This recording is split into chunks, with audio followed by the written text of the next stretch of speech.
Thank you. As is becoming increasingly clear over the past couple of days, the budget proposal that we're going to consider tonight is not going to include an extension for the Invest in Kids initiative, which is set to expire at the end of the year.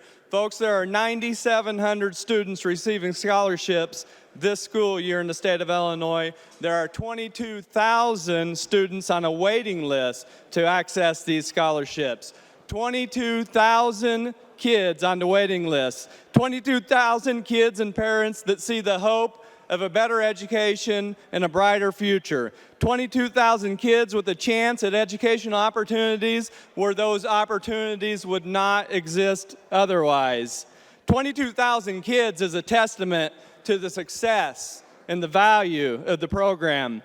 But unfortunately, it seems the program has been too successful. It's become a threat to the failed education monopoly that's had its way in this state for way too long. In this government, in this state house, anything that is perceived as a threat, anything that challenges full government control has to be eliminated. And let's be frank about this. This program is not on the chopping block because it has not been successful. It's on the chopping block because the teachers' union deem it as a threat to their control. That's why teachers' unions are telling you to kill the program. Don't buy their misinformation. The money being donated for these scholarships, it's not state money. These are private donations. At no point in the history of this program have government schools received one less dime in funding. No teachers have lost their jobs. No schools have closed. Education funding for government schools has increased every single year that this program has been in existence, and as we stand here today, that funding is at record levels. So why are teachers' unions against this program? The answer is pretty simple. The Invest in Kids program cannot be allowed to exist because it exposes the failure of our education system, the failure of our education bureaucracy, and the failure of the teachers' unions in this state. Parents of every income level deserve choice. Parents are the best source of local control in education, but the teachers' unions and the education bureaucracy, and apparently a lot of people around here see parents as a threat. And so to preserve the monopoly on education, the powerful teachers' unions are determined to make sure the families most in need of these scholarships will not be able to access them.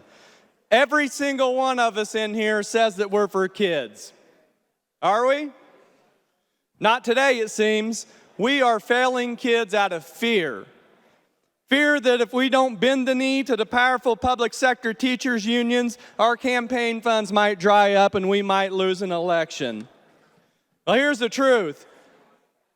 Teachers' unions don't care about kids. All they care about is power. And we've seen that over the past 3 years. We've seen firsthand how teachers' unions and education bureaucracies have put their own selfish interests above what we knew to be best for kids, what we knew to be best for students in this state. Education should be about kids, not about jobs, power, and the whims of political insiders. And before the ignorant and intellectually lazy diatribe over there about how we hate teachers, listen up. We respect teachers.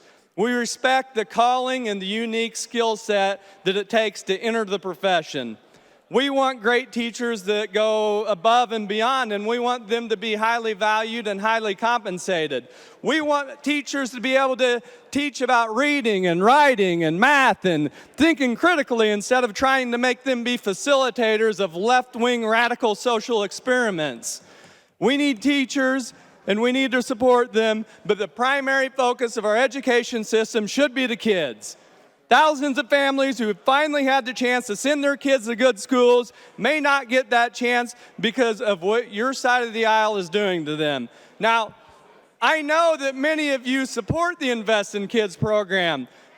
I'm old enough around here to remember 2001 when we were talking about expanding the Invest in Kids program, where it was a big part of the original Black Caucus's education pillar until the Illinois Education Association came in and killed it and had that provision removed from the bill. What happened to all that support? Is this program less important now than it was then? Is this program less beneficial to your communities now than it was then? Are you being pushed aside for the priorities of the far left suburban squad? I don't know. But I do know that it's a fact that if we end this program, kids from difficult situations are being denied opportunity. High quality education and opportunity that it fosters are the key factors to stopping the cycle of hopelessness, addiction, and the violent crime in places all across this state. Opportunity and education are the best violence prevention programs that we have. Do we really want to be the only state in the union that's going backwards when it comes to empowering families, when it comes to empowering parents, when it comes to empowering students with education choice? Or are you really going to stand there and deny kids the opportunity to have a good education and have a chance at real success because affluent lefties and the IEA don't like it and don't want it? Allowing this program to expire is a vote for failing schools.